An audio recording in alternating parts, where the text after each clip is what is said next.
Welcome, everyone, and good morning. Good morning. We're so happy to have you join us here at Eastrose Fellowship this morning. I'm Jan Apland-Curtis, your worship leader today. Reverend Robin is speaking today on Kurt Vonnegut's Humanism. Just as a reminder, silence your cell phones as we begin our service today. And after you do that, let's take a little time to greet each other, starting with those at home. Turn and look at the camera by the clock on the back wall and wave to our friends at home, and then you may greet each other.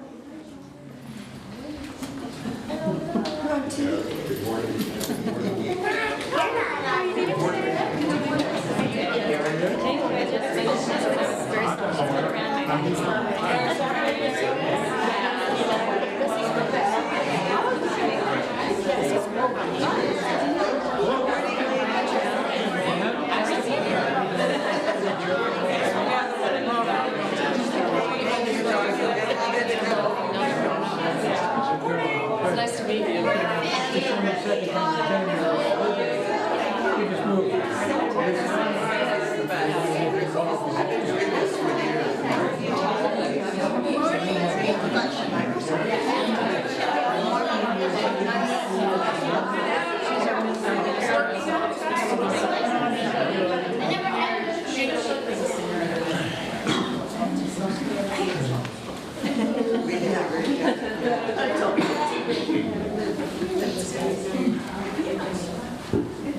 We now want to take a moment to offer respect and appreciation to the Indigenous peoples whose traditional homelands are here where we gather each Sunday morning.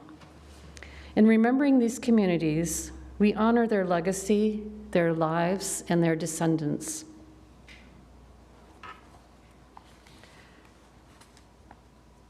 Words by Kurt Vonnegut, Jr. from God Bless You, Mr. Rosewater. Hello, babies. Welcome to Earth. It's hot in the summer and cold in the winter. It's round and wet and crowded. At the outside, babies, you've got about 100 years here. There's only one rule I know of, babies. You've got to be kind.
Our chalice lighter today is Keen clay, and Keen provides many of the beautiful flowers we see every Sunday.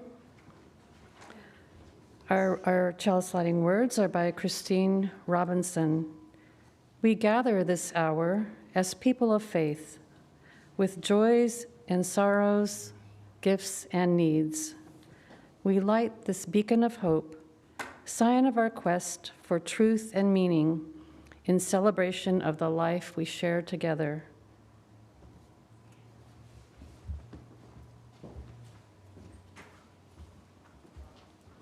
Thank you, Jan and Keen. Good morning, everybody. Good morning. Nice to see you today. My opening words today are by my colleague, Laura Solomon, and she wrote them during the pandemic. It's called Us Humans Here. And this is an excerpt. You are who I love. Many believe that religion is the place where we find answers and meaning to the unanswerable questions.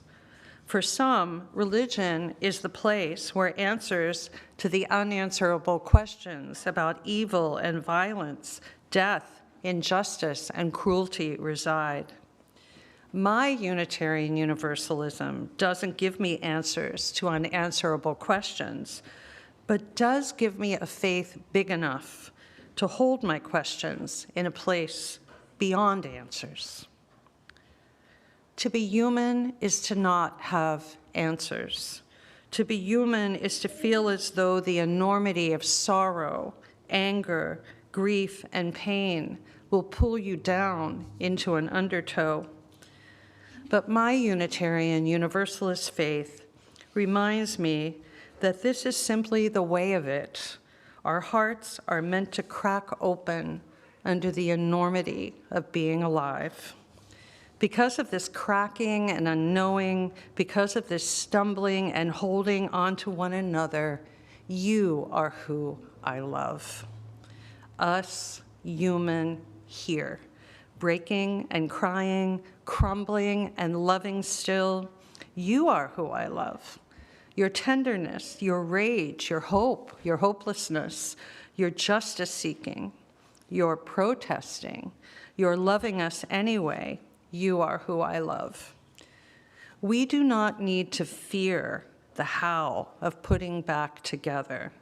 We will come back together because it is what humans have always done, fallen apart and witnessed the crumbling, come together and tethered ourselves to each other. We hold our questions, our anger, our not knowing, our loss, our devastation, and even the uncertainty, because we know we are made to hold one another.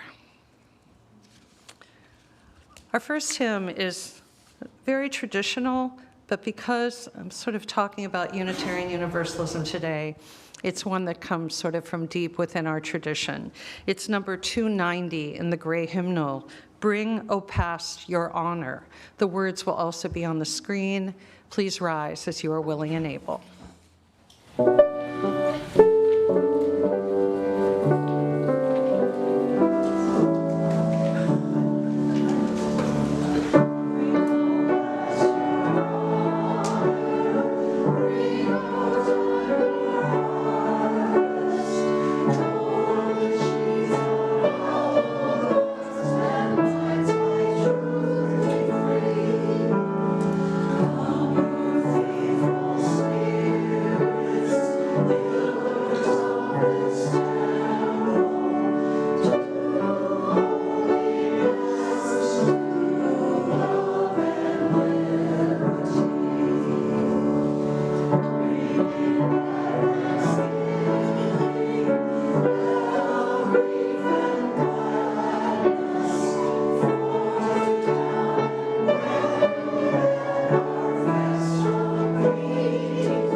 So today's story relates to our first UU principle, which is our belief in the inherent dignity and worth of every person.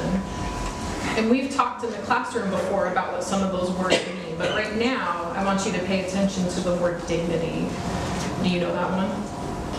No. No? You're saying yeah. Do you know what it is? You want to say it? I would say that dignity means every person is important and valuable and deserves respect. So dignity is both something that we carry inside of us, and it's how we can treat others, kindly and fairly. And when we do, we enhance their dignity as well as the dignity we carry in ourselves. So today's story is about the everyday ways that everyday people do that. It's written by an author, Linnea Gillen, who is from Portland, and it's called Good People Everywhere. You'll see the pictures on the screen by Christina Swerner. Today, in neighborhoods all over the world, millions and millions of people are doing very good things. Today, carpenters are building fences and houses and repairing homes that have been damaged by storms. Today, moms and dads are cooking dinners for their families, and cooks are working in kitchens making meals for people who don't have homes. Doctors and midwives are delivering babies and gently passing them into the eager arms of their parents. Teachers are teaching math, spelling, and reading skills. Musicians are opening their hearts and playing beautiful music. And dancers are leaping across dance floors, practicing performances that will bring joy to their friends, their families, and their communities. Today, people are planting seeds, picking fruits and vegetables, and driving them to grocery stores all around the world so you can have a ripe, juicy orange in your lunch. Today, a child is trying her very best to do well on her science test, and a teenage boy is helping a young child who is sad and lonely. Today, a first grade boy is helping a friend who has a skinned knee. And a big sister is holding her baby brother while her mother runs across the street to help a neighbor. Today, millions and millions of people will do very good things. And so will you. I wonder what you will do. I think you guys are already off to a good start because you're here with us. So we're going to go back to our classroom and we're going to keep talking about the first principle and about dignity. And Reverend Robin and the grown-ups are going to stay here and they're going to talk about dignity as well. Maybe we can share our ideas later today. So now we'll sing the children out if the people along the center aisle want to join hands.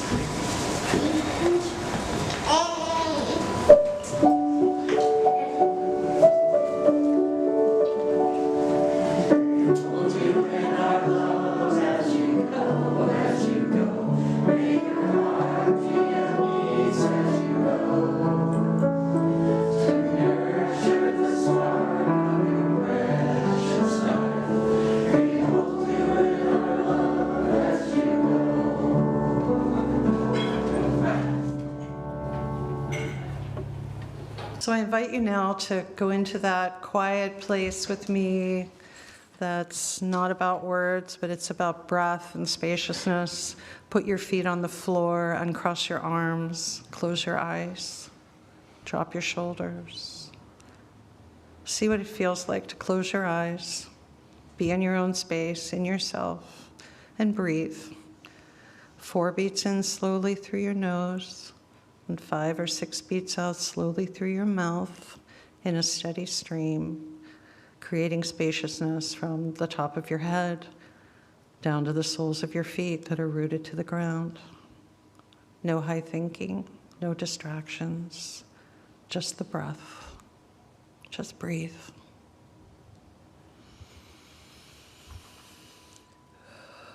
See where it takes you.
Remember that your breath goes everywhere with you. You can always access it for these moments of calm, for centering, for peace. A little mini Sabbath between you and the breath, and that place that can become spacious inside of you.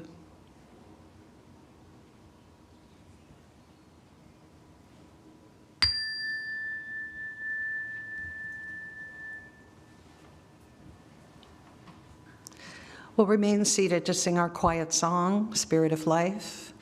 If you need to follow along, it's number 123 in the gray hymnal. The words will be on the screen.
We have two readings today. I'll offer the first one, Jan the second. They're both, of course, excerpts from work by Kurt Vonnegut Jr. and quite different in tone.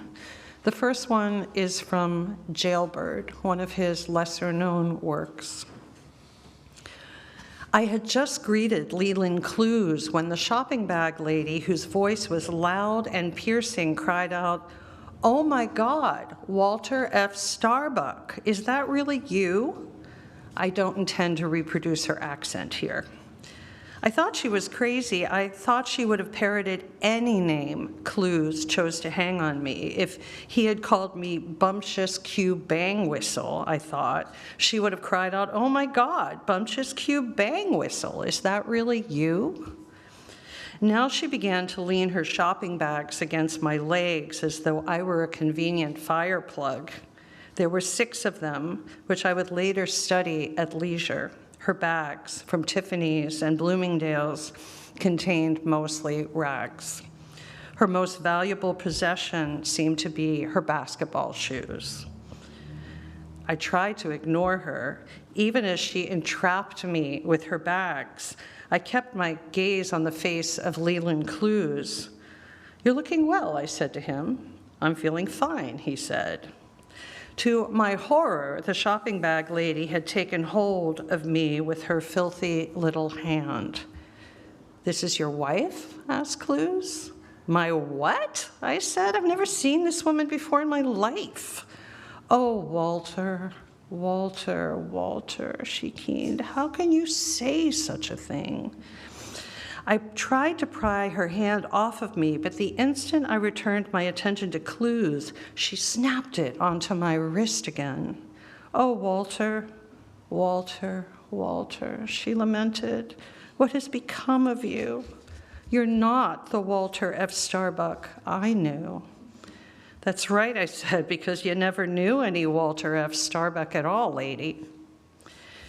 Then the shopping bag offered some proof that she really did know me by mentioning the maiden name of my deceased wife. I took another look at her and realized that we had been together during my senior year at Harvard. She was one of the 4 women I had ever loved. She was the first woman with whom I had had anything like a mature relationship. She was the remains of Mary Kathleen O'Looney. Mary Kathleen's shopping bags were still banked around my legs, and I was immobilized. She grasped my wrist and would not lower her voice. "Now that I've found you, Walter," she said, "I'll never let you go again." Nowhere in the world is this sort of theater being done anymore. I can testify from personal experience that great crowds can still be gathered by this type of melodrama. "You used to tell me all the time how much you loved me, Walter," she cried. "And then you went away and I never heard from you again. Were you just lying to me?" I may have made some responsive sounds like bleu or pronounced bleu. I can't remember. "Look me in the eye, Walter," she said.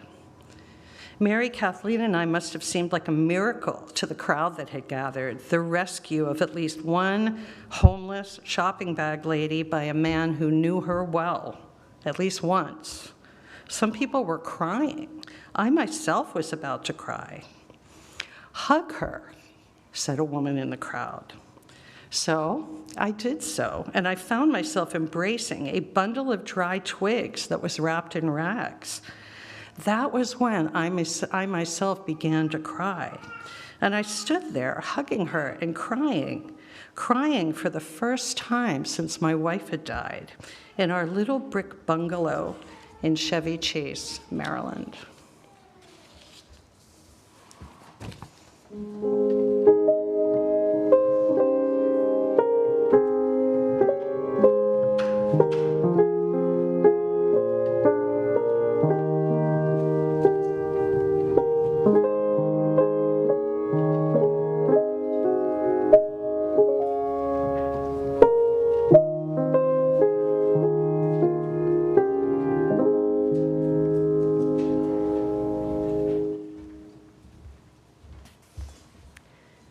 In his 1972 classic, Slaughterhouse-Five, a book written during the Vietnam conflict that recounts the horrors and folly of war, Kurt Vonnegut Jr. invents an alter-planetary civilization called Tralfamadore, in which all events, including death, are perceived simultaneously rather than in succession.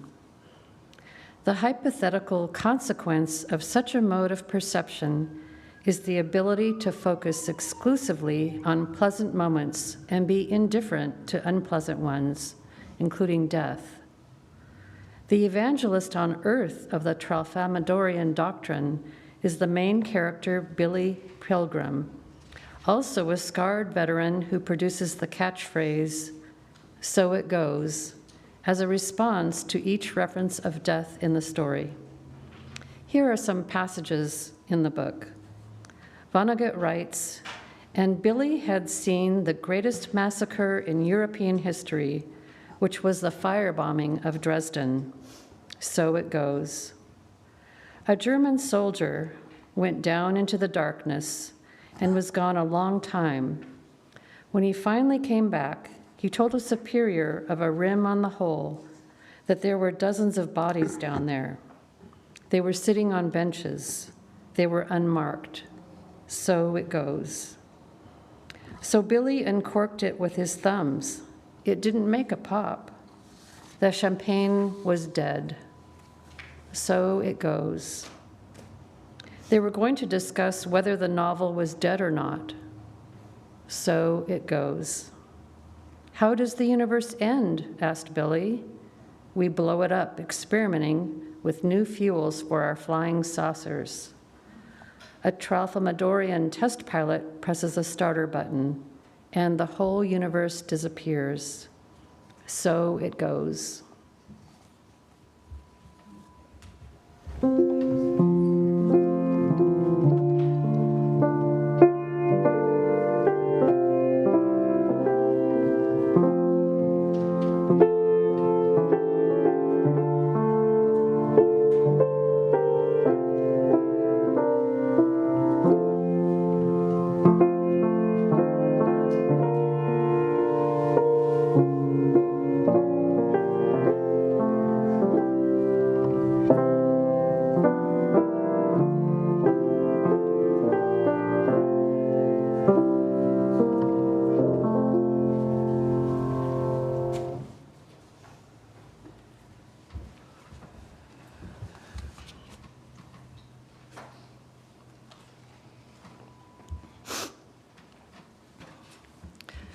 Not surprisingly, given the lineage of Harvard University, it maintains probably the world's biggest archive on Unitarians and Universalists. It's a database and a historical record, and in it you'll find an eclectic bunch. Some seminal folks like John Adams, the second president, and the Red Cross founder, Clara Barton. Harvard's founder, John Harvard, Ralph Waldo Emerson, of course, and Horace Mann, who established our first public education system. The crew also includes Tim Berners-Lee, creator of the World Wide Web, and Rod Serling of Twilight Zone fame. Now, amongst the entries that would need to be listed with a small u and another small u is the writer Kurt Vonnegut Jr., an avowed humanist who hasn't expressed an affinity for our free-thinking faith. He explained it this way when he gave the prestigious Ware Lecture at RUU General Assembly in 1984. He said, somewhat tongue-in-cheek and with cringe-worthy insensitivity, in order to not feel like a spiritual paraplegic to strangers trying to get a fix on me, I sometimes say I am a Unitarian Universalist. But, true to form, in the same talk, Vonnegut described himself as a Christ-loving atheist. On another occasion in 1980, he told the congregation of St. Clement's Episcopal Church that he was a Christ-worshiping agnostic. More on that later.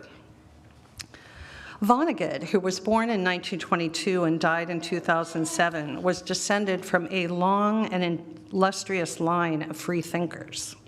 His great-grandfather, Clemens Vonnegut, founded the Freethinker Society of Indianapolis, and Kurt himself has been named an honorary president of the American Humanist Association.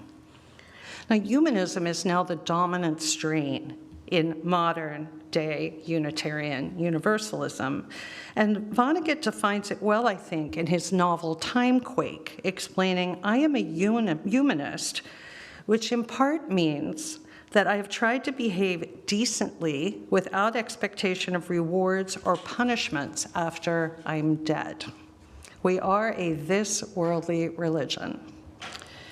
The creator of the universe, he says, has been to us unknowable so far. We serve as well as we can the highest abstraction of that which we have understanding, which is our community. That's where the sacred resides. Doesn't that sound how most of us would describe our theologies as Unitarian Universalists?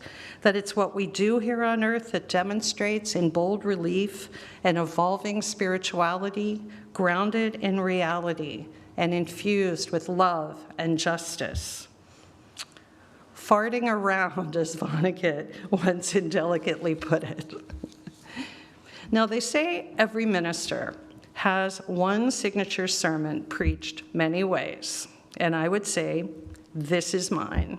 In short, what will you do with this one wild and precious life while you are breathing, while you are here in a world overflowing with both joy and sorrow?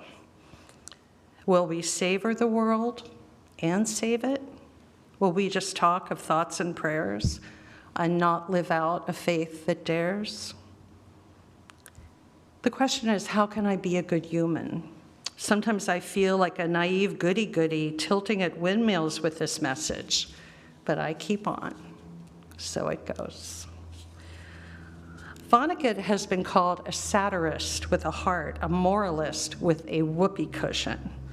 His vehicle for expressing his brand of free-thinking humanism was a remarkable body of work, including such renowned novels as Slaughterhouse-Five, Cat's Cradle, Jailbird, and Breakfast of Champions.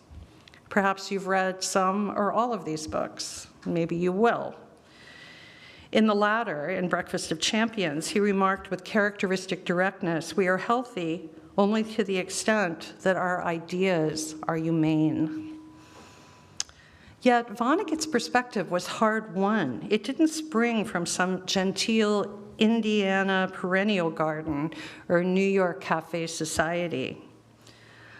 As Jan pointed out, Vonnegut experienced firsthand how obscenely inhuman humankind can be. In 1945, he was taken prisoner by the Germans and barely lived through the Allied firebombing of Dresden, in which 135,000 people died, nearly twice as many as those who died at Hiroshima. Now, Vonnegut was held in a makeshift underground prison that had been an actual slaughterhouse, number 5, and he was tasked with salvaging dead bodies after the bombing. He experienced, didn't just think about, experienced evil, madness, the shadow side of humanity. His novel of that name, written in 1969, is an elegy to the horror of his experience, the strain imposed on his conscience that he survived, and his increased awareness of the scope and variety of death and how we respond to it. The book, like war, like wanton killing, like inhumane behavior, is a lament and a protest disguised as a simple fable with no moral.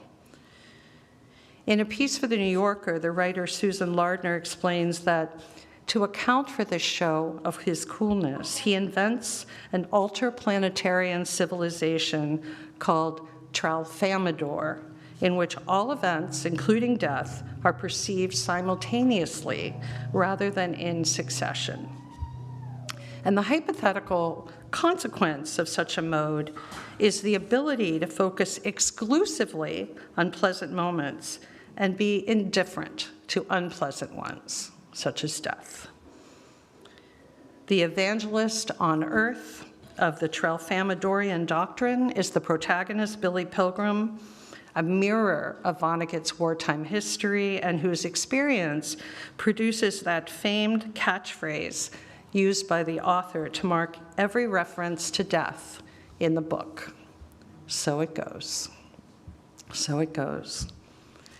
The inanity of this phrase, its nonchalant use, underscores how futile it is to respond to a single death, 135,000 deaths, or even in his words, the death of a novel or a bottle of champagne. So it goes. Something about this short, flat statement conveys the shock and despair better than any effusive mourning. Imagine the trauma of what he experienced. But actually, the refrain is not meant to convey indifference to suffering. Like Viktor Frankl, Holocaust survivor and author of the classic Man in Search of Meaning, Vonnegut is what's known as a tragic optimist. He battled depression throughout his life and had a history of mental illness in his bloodline. He wasn't indifferent. He just didn't see the point in prettying up human ugliness. The phrase, "so it goes," reminds us, do what you can, when you can, and let go when you must. Don't be indifferent. I cannot say what Vonnegut, who died in 2007, would make of our current world and society. 5 people shot in Tulsa, so it goes. 21 people, including 19 young children, shot and killed in Texas, so it goes. Climate crisis, baby formula shortages, LGBTQ rights and reproductive justice under duress, voter suppression, book banning, a senseless war in Ukraine, Congress run amok. So it goes. If Billy Pilgrim were to apply his famed catchphrase to these demoralizing current events, it would emanate from Vonnegut's core humanist perspective, the one we share as Unitarian Universalist, namely that no use will come of shrinking away when the worst has happened. Questioned repeatedly over the decades about whether he thought Dresden should have been bombed, Vonnegut's most significant response was that it had been bombed. The question for him was how one behaved after that. And that's the question for us too, isn't it? Regardless of the circumstance.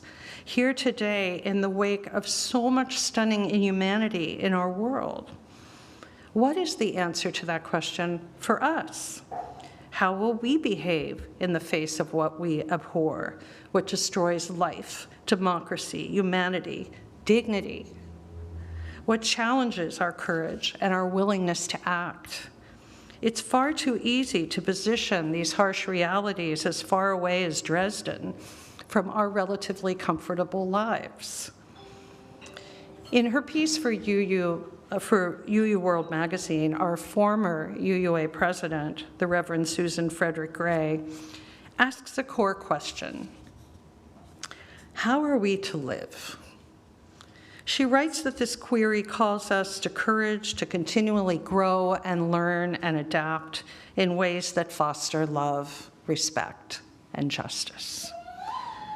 She reminds us that this is not a weak, casual, or sentimental love, but rather a fierce love that burns in the center of our chalice, a symbol, in fact, that came into being as a clarion of resistance to evil during World War II, compelling us to keep loving, keep on learning, and to show up for radical practices of welcome, compassion, forgiveness, and belonging. Vonnegut's books reflect this ethos for us today.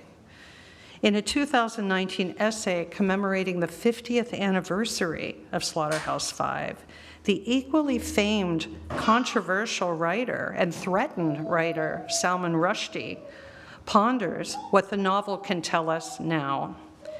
He observes, "It may be impossible to stop wars, just as it's impossible to stop glaciers.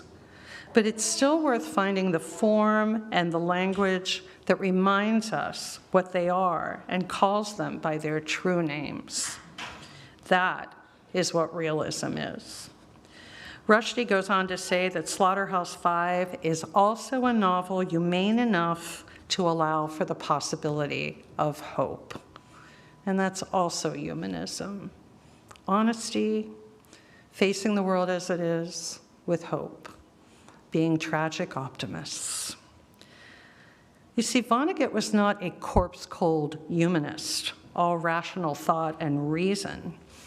Despite his free-thinking guideposts, no other major writer of the post-World War II era expressed such a fascination with Jesus, nor referred to him as often in his work.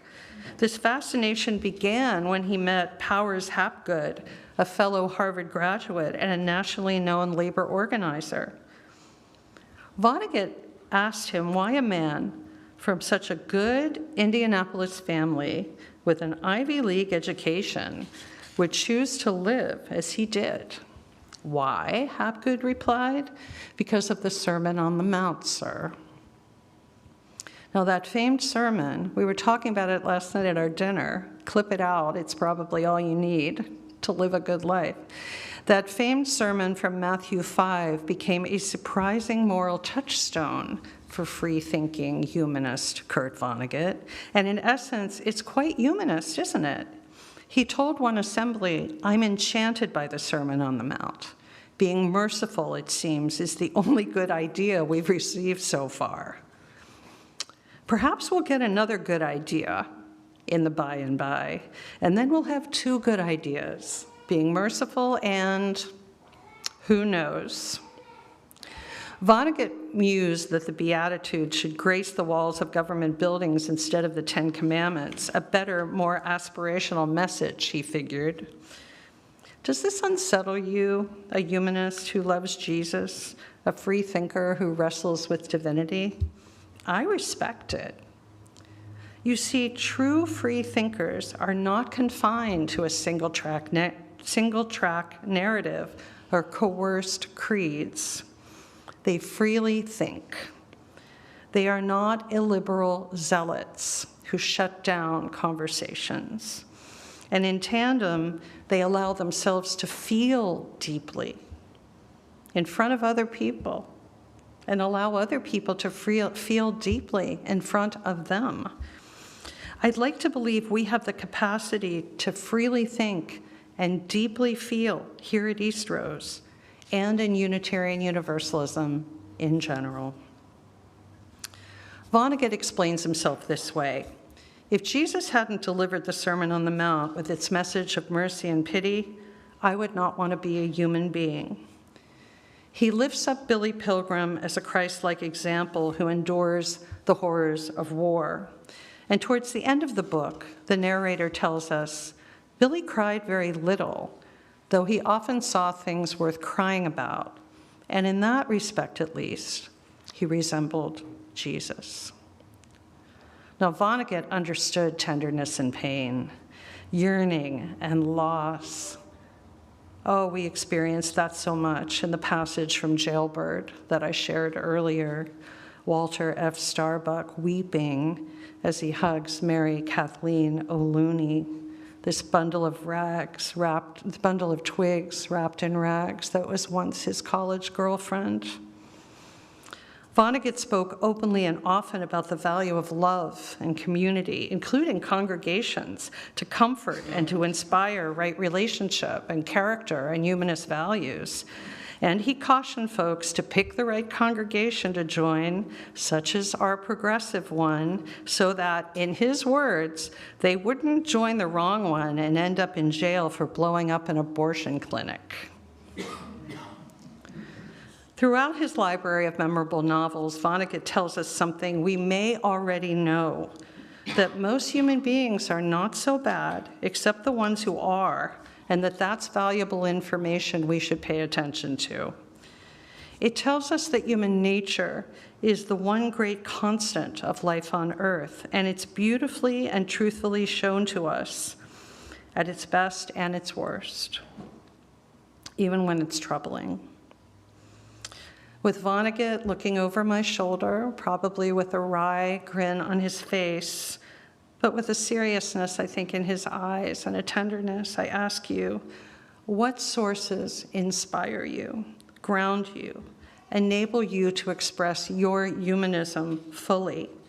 To, in Vonnegut's words, live by the harmless untruths that make you brave and kind and healthy and happy and real. We're not here seeking answers to unanswerable questions. We're here seeking inspiration on how to be good humans. So I reckon I'll keep preaching my signature sermon after all. For Vonnegut, it really isn't that complicated. As we heard in the opening words from God Bless You, Mr. Rosewater, he writes, "Hello, babies. Welcome to Earth. It's hot in the summer and cold in the winter. It's round and wet and crowded.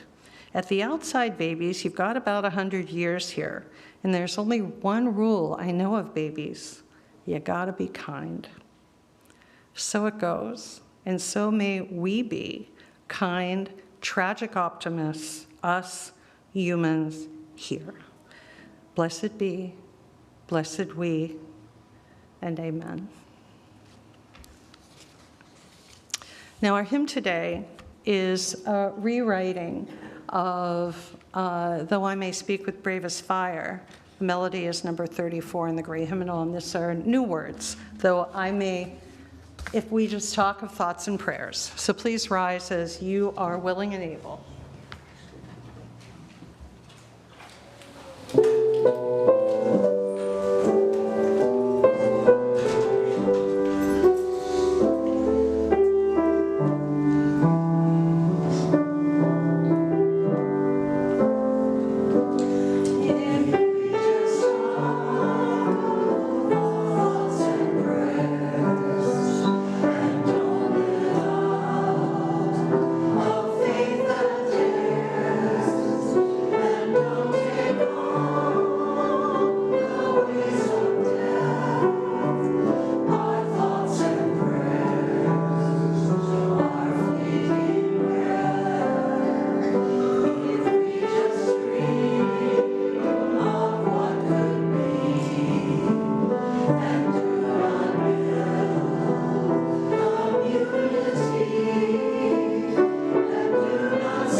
We give to remind ourselves how many gifts we have to offer. We give to remember that we are part of something bigger than ourselves. We give because we believe in music and sacred space. We give with the faith that together we have enough. Here at Eastrose, we share half of our offering with a community nonprofit that we support. This quarter, we support Our Just Future, formerly known as Human Solutions. Our Just Future helps the homeless and the low-income families build pathways out of poverty by providing housing programs, utility assistance, and employment help in the East County area. If you attend online, you may donate by visiting our website and clicking the donate button, or you can scan the code on the screen. We will now receive an offering for the support of this religious community and its work in the world.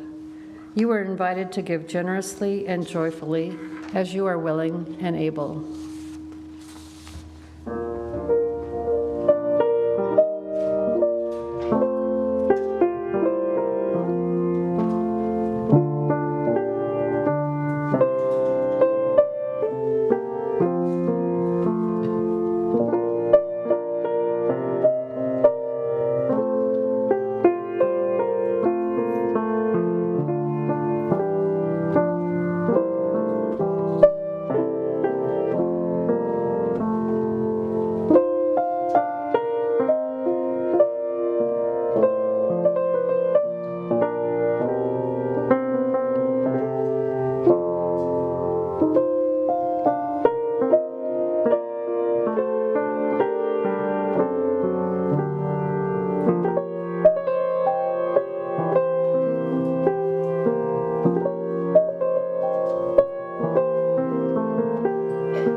We extinguish this flame, but we keep its light in our hearts, with its message of love and justice, taking it outside these walls to the world we live in until we are together again.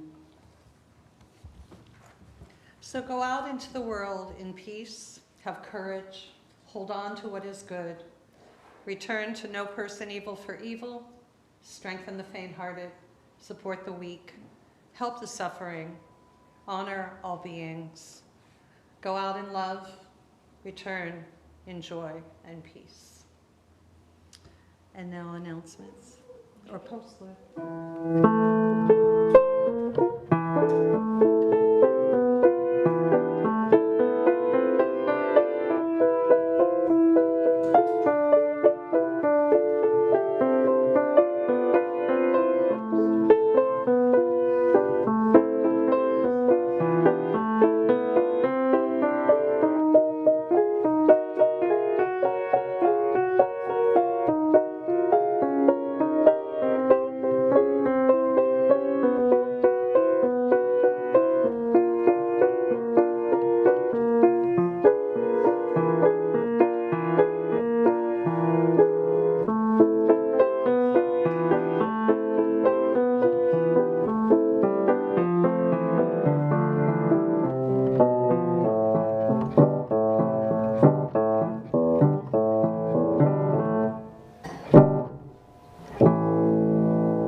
So just a quick announcement that we have a potluck today, and if you'd like to be part of the discussion with me on new and renewed UU, have some food, and then if we're a small group, we'll meet in my office. If we turn into a bigger group, we can come in here and set up some chairs in a circle. So maybe at like 5 to 12, you might come on in after you've socialized and have the discussion. We're going to have them every month on the first Sunday of the month, sort of corresponding with the potluck. You're invited to any or all of these discussions.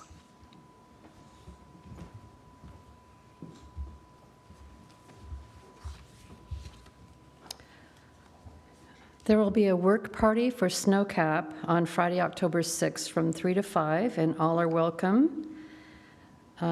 See Keen or Kim for more details.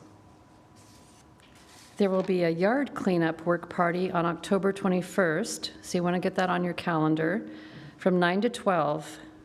It will be a time to take care of the leaves and spreading of bark mulch. All able bodies and somewhat able bodies are desired for that. And you can see Keen for more information on that. If you are someone that enjoys walking, the Eastrose hikers are getting together Wednesday morning to walk through Shampooey State Park. So if you're interested in that, you can talk to me after the service or read more in the petals.